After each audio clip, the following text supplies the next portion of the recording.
அவர் தமக்குரியவர்களிடம் வந்தார், அவருக்கு உரியவர்கள் அவரை ஏற்றுக்கொள்ளவில்லை. யோவான் எழுதிய நற்செய்தி அதிகாரம் 1 இறைவார்த்தை 11. ஒரு பங்கு ஆலயத்தில் இயேசுனுடைய திருவுடல் திருரத்த பெருவிழா நடைபெற இருந்தது.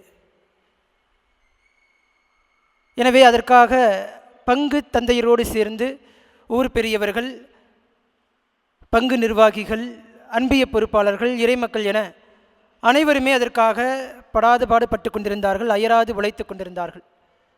அதற்குரிய நாளும் அருகே வந்தது. ஆலயம் எல்லாம் வண்ண விளக்குகளால் ஒளியேற்றப்பட்டன. ஜோடனைகளால் ஆலயமே ஆடம்பரமாக காட்சியளித்தது. மாலைகள், தோரணைகள் என இயேசுனுடைய நற்கருணை பவனி செல்லும் இடமெல்லாம் தொங்கவிடப்பட்டிருந்தன. எல்லா விதமான ஏற்பாடுகளும் தடபுடலாக நடைபெற்று கொண்டிருந்தன. அப்பொழுது அந்த பங்கிலே இப்படிப்பட்ட ஒரு திருவிழா நடைபெறுகிறது என்று சொல்லி கேள்விப்பட்ட ஒரு பிச்சைக்காரன் அந்த ஆலயத்திற்கு வருகிறான். சுற்றி முற்றி பார்க்குறான். வண்ண விளக்குகள் எரிந்து கொண்டிருக்கின்றன. மலர்களால் ஆலயமே அலங்கரிக்கப்பட்டிருக்கின்றன. மாலைகளும் தோரணைகளும் ஆங்காங்கே தொங்கவிடப்பட்டிருக்கின்றன. இதையெல்லாம் பார்த்த அந்த பிச்சைக்காரனுக்கு ஆலயத்திலே என்ன இருக்கிறது, என்ன விழா ஏற்பாடு செய்யப்பட்டிருக்கிறது என்பதை தெரிந்து கொள்வதற்கு ஆர்வமானது. எனவே அந்த ஆர்வத்தினுடைய மிகுதியினால் உள்ளே வருவதற்காக முயற்சி செய்கிறான். ஆனால் பிச்சைக்காரனை உள்ளே வருவதற்கு யாருமே தயாராக இல்லை.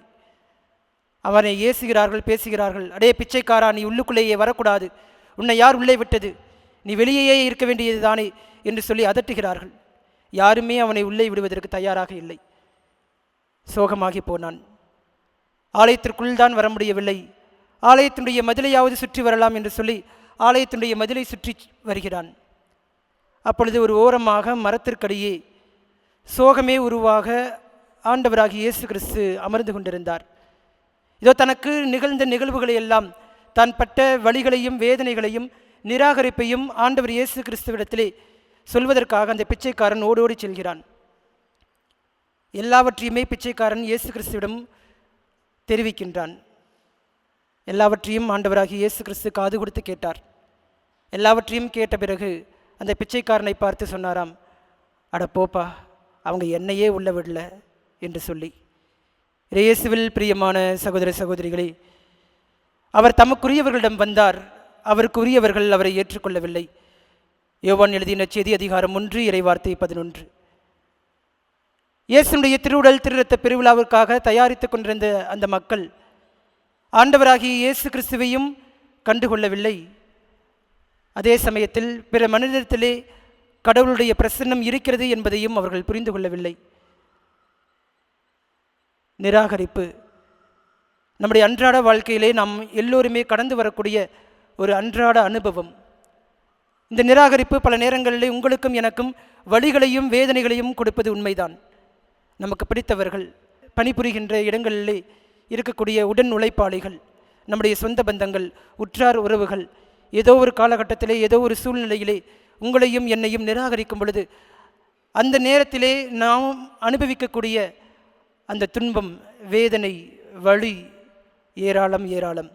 ஆனால் அந்த நிராகரிப்பை நாம் எவ்வாறு எதிர்கொள்வது என்பதைத்தான் இன்றைய நாளுடைய இறைவார்த்தை வழிபாடு உங்களுக்கும் எனக்கும் அழகாக எடுத்து காட்டுகின்றது. பிரியமான சகோதர சகோதரிகளே, இன்றைய நாளுடைய நற்செய்தி வாசகத்திலே ஆண்டவராகிய இயேசு கிறிஸ்து தனது சொந்த ஊருக்கு வருகிறார். அங்கு இருக்கக்கூடிய தொழுகை கூடத்திலே இறை வார்த்தையை வாசித்து அவர்களுக்கு கற்பிக்கின்றார். எல்லாருமே காது கொடுத்து கேட்கிறார்கள் ஆண்டவராகிய இயேசு கிறிஸ்து என்ன பேசுகிறார் என்பதை. அதே போல எல்லாருமே கேள்விப்பட்டிருக்கிறார்கள் ஆண்டவராகிய இயேசு கிறிஸ்து என்னென்ன வல்ல செயல்களை எல்லாம் செய்திருக்கிறார் என்று. ஆனாலும் அவர்களுக்கு தடையாக இருப்பது இயேசு கிறிஸ்து ஒரு தச்சருடைய மகன் அல்லவா, இவருடைய தாய் மரியாதானே, இவருடைய சகோதரர்களும் சகோதரிகளும் நம்முடன் தானே இருக்கிறார்கள், பிறகு எவ்வாறு இவரால் இப்படிப்பட்ட வல்ல செயல்களை செய்ய முடிகிறது, எங்கிருந்து இவருக்கு இந்த ஞானம் வந்தது என்று சொல்லி இயேசுனுடைய போதனையையும் இயேசுனுடைய வல்ல செயல்களையும் இயேசு எதற்காக வந்தார் என்பதையும் புரிந்து கொள்ளாமல் இயேசுவை முற்றிலுமாக புறக்கணிக்கிறார்கள், இயேசுவை நிராகரிக்கிறார்கள்.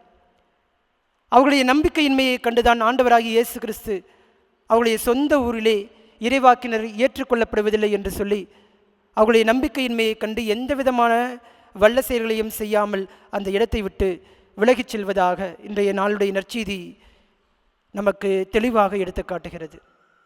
பிரியமான சகோதர சகோதரிகளே, இந்த நிராகரிப்பை பற்றிய புரிதல் உங்களுக்கும் எனக்கும் கண்டிப்பாக அவசியம். இதை எவ்வாறு நாம் புரிந்து கொள்வது? இந்த நிராகரிப்பு எல்லாருடைய வாழ்க்கையிலுமே ஒரு அன்றாட அனுபவமாக இருக்கிறது என்று சொன்னால் எதற்காக இந்த நிராகரிப்பு ஏற்படுகிறது என்பதையும் நாம் புரிந்து கொள்ள வேண்டும். ஒருவரை நாம் மதிக்கிறோம் அல்லது இகழ்கிறோம் என்றால் அதற்கு 3 விதமான காரணங்கள் உண்டு. ஒன்று, ஒருவர் எதனுடைய பின்னணியிலிருந்து வருகிறார், எதையெல்லாம் பெற்றிருக்கிறார் என்பதை பொறுத்து நாம் ஒருவரை மதிக்கிறோம் அல்லது இகழ்கிறோம். அவரிடம் பணம் இருக்கிறதா, பதவி இருக்கிறதா, பட்டங்கள் இருக்கிறதா, சொத்துகளும் செல்வங்களும் இருக்கிறதா, அவர் எந்த குடும்ப பின்னணியில் இருந்து வந்திருக்கிறார் என்பதையெல்லாம் கொண்டு அவரை நாம் மதிக்கிறோம் அல்லது நிராகரிக்கிறோம். இரண்டாவது, அவர் என்ன செய்தார் என்பதை பொறுத்து ஒருவரை நாம் மதிக்கிறோம் அல்லது இகழ்கிறோம். அவர் தன்னுடைய வாழ்க்கையிலே தன்னுடைய திறமைகளை கொண்டு தன்னுடைய அறிவினை கொண்டு எவ்வாறெல்லாம் செயல்பட்டிருக்கிறார் என்பதை குறித்து நாம் ஒருவரை மதிக்கிறோம் அல்லது நிராகரிக்கிறோம். மூன்றாவது காரணம், ஒருவருடைய இயல்பினை பொறுத்து நாம் ஒருவரை மதிக்கிறோம் அல்லது இகழ்கிறோம். ஒருவருடைய நற்பண்புகள், நல்லொழுக்கம், அவருடைய வாழ்க்கை முறையை பார்த்து ஒருவரை நாம் மதிக்கிறோம் அல்லது நிராகரிக்கிறோம். இயேசுவில் பிரியமான சகோதர சகோதரிகளே, இந்த நிராகரிப்பை பொறுத்தவரையில் நிராகரிக்கப்பட்டவர்களை விட நிராகரித்தவர்களுக்கே அதிகமான இழப்பும் பாதிப்பும் ஏற்படுகிறது. விவிலியத்திலே இந்த நிராகரிப்பை பற்றி கூறும் பொழுது தொடக்க நூல் 37வது அதிகாரம் முதல் 45வது அதிகாரம் வரை காணப்படக்கூடிய இறை வசனங்களிலே யோசேப்பினை பற்றி நாம் பார்க்கிறோம். இந்த யோசேப்பு தனது சொந்த சகோதரர்களால் நிராகரிக்கப்படுகிறார். சொந்த சகோதரர்களால் வேற்று நாட்டினருக்கு அடிமையாக விற்கப்படுகிறார். ஆனால் கடவுள் அவருடைய வாழ்க்கையிலே செய்த காரியம் வேறு. தன்னுடைய சொந்த சகோதரர்களால் நிராகரிக்கப்பட்டாலும் அந்நிய நாட்டிற்கு அடிமையாக விற்கப்பட்டாலும் இந்த யோசேப்பின் வழியாக எகிப்தினுடைய ஆளுநராக ஆண்டவராகிய கடவுள் அவரை உருமாற்றுகின்றார். யார் அவர்களை நிராகரித்தார்களோ, யார் வேண்டாம் என்று ஒதுக்கினார்களோ அவர்கள் கூட அவருடைய நிழலில்தான் தஞ்சம் புகுந்தார்கள், அடைக்கலம் புகுந்தார்கள். இரண்டாவதாக அரசராகிய தாவீது. சவுல் அரசர் ஆட்சி செய்து கொண்டிருக்கும் பொழுது சவுலால் தான் தாவீது அழைக்கப்படுகின்றார், கோலியாத்தை எதிர்கொள்வதற்கும் அவரோடு சண்டையிட்டு வெற்றி பெறுவதற்கும்.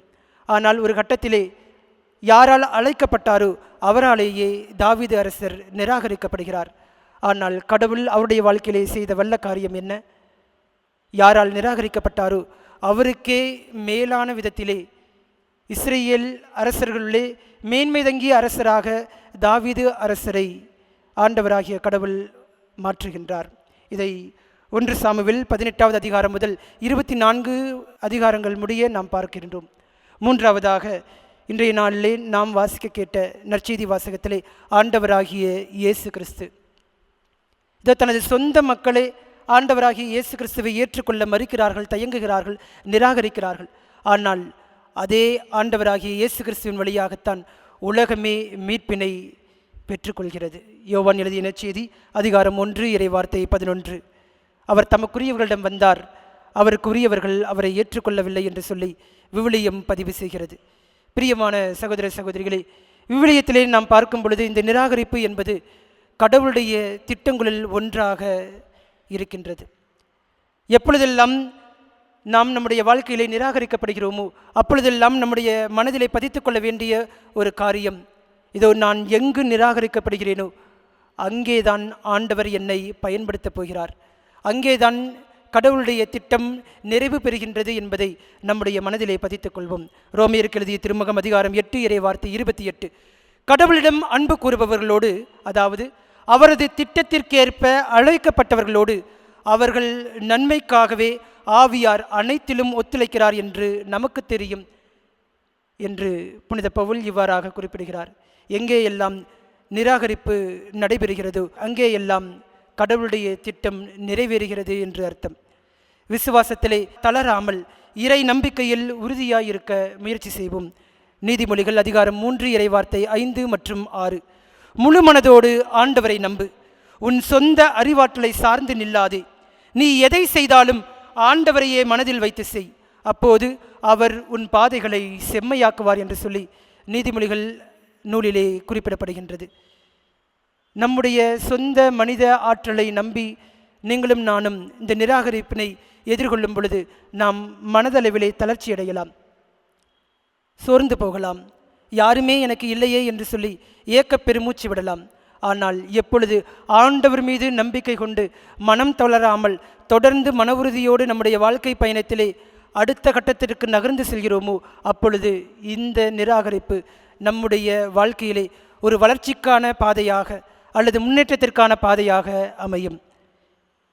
நிராகரிப்பை பொறுத்தவரை ஆண்டவராகிய இயேசு கிறிஸ்துவினுடைய பதில் மொழி எவ்வாறாக இருக்கிறது என்று சொன்னால், லூக்கா எழுதின செய்தி அதிகாரம் 23 இறை வார்த்தை 34. ஆண்டவராகிய இயேசு கிறிஸ்து சிலுவையிலே அறையப்படும் பொழுது படை வீரர்கள் அவரை ஏளனம் செய்கிறார்கள். இவ்வாறு சொந்த இன மக்களால் அவர் நிராகரிக்கப்படுகிறார். ஆனாலும் கூட ஆண்டவராகிய இயேசு கிறிஸ்து அந்த நிராகரிப்பு ஏற்படும் பொழுது அவருடைய பதில்மொழி எவ்வாறாக இருக்கிறது? தந்தையே, இவர்களை மன்னியும், இவர்கள் என்னவென்று செய்கிறார்கள் என்பது இவர்களுக்கே தெரியவில்லை என்று சொல்லி கடவுளுடைய அன்பையும் கடவுளுடைய இரக்கத்தையும் கடவுளுடைய மன்னிப்பையும் வேண்டுகின்றார். இதுதான் நிராகரிப்பை பொறுத்தவரை ஆண்டவராகிய இயேசு கிறிஸ்துவனுடைய பதில் மொழியாக இருக்கிறது. இயேசுவில் பிரியமான சகோதர சகோதரிகளே, இன்றைய நாளிலே நாம் கேட்ட இந்த இறை வார்த்தையினுடைய அடிப்படையிலே நம்முடைய அன்றாட வாழ்க்கைக்கு இந்த நிராகரிப்பை நீங்களும் நானும் எதிர்கொள்ளும் பொழுது எந்தெந்த காரியங்களை இன்றைய நாளிலே நாம் கற்றுக்கொள்ள வேண்டும் என்பதைத்தான் இன்றைய நாளுடைய இறை வார்த்தை வழிபாடு நமக்கு அழகாக எடுத்து காட்டுகிறது. முதலாவதாக, நிராகரிப்பு வழி நிறைந்ததுதான், ஆனால் வாழ்க்கையில் மேலான உயர்வுக்கும் முன்னேற்றமான பாதைக்கும் வளர்ச்சியான பாதைக்கும் நம்மை அழைத்து செல்வது, நம்மை அடுத்த கட்டத்திற்கு அழைத்து செல்வது இந்த நிராகரிப்பு என்பதை நாம் உணர்ந்து கொள்ள இதுதான் இன்றைய நாளிலே நாம் சிந்திக்க வேண்டிய முதல் சிந்தனை. இரண்டாவது, நிராகரிக்கப்படும் போதெல்லாம் நம்முடைய கண்களிலே இயேசுவிடத்திலே பதிய வைப்போம், இயேசுவை உற்று நோக்குவோம். எவ்வாறு இந்த நிராகரிப்பு ஏற்படும் பொழுது இயேசு பதில்மொழி கொடுத்தாரோ, அன்பினை கொண்டு இரக்கத்தை கொண்டு மன்னிப்பை கொண்டு தன்னுடைய அடுத்த கட்ட வாழ்க்கைக்கு நகர்ந்து சென்றாரோ, அதே போல நம்முடைய வாழ்க்கையிலே நிராகரிப்பு நடக்கும் பொழுதெல்லாம் அடுத்த கட்ட வாழ்க்கைக்கு நகர்ந்து செல்ல இயேசுவை கண்டு நாம் மன உறுதியோடு வளர்ச்சிக்கான பாதைக்கும் முன்னேற்றத்திற்கான பாதைக்கும் கடந்து செல்வோம். மூன்றாவதாக, நிராகரிப்பு என்பது நம்முடைய உறவுகளை பராமரிப்பதற்கான இன்னொரு வாய்ப்பு. யாரையுமே நாம் ஒதுக்க வேண்டாம்.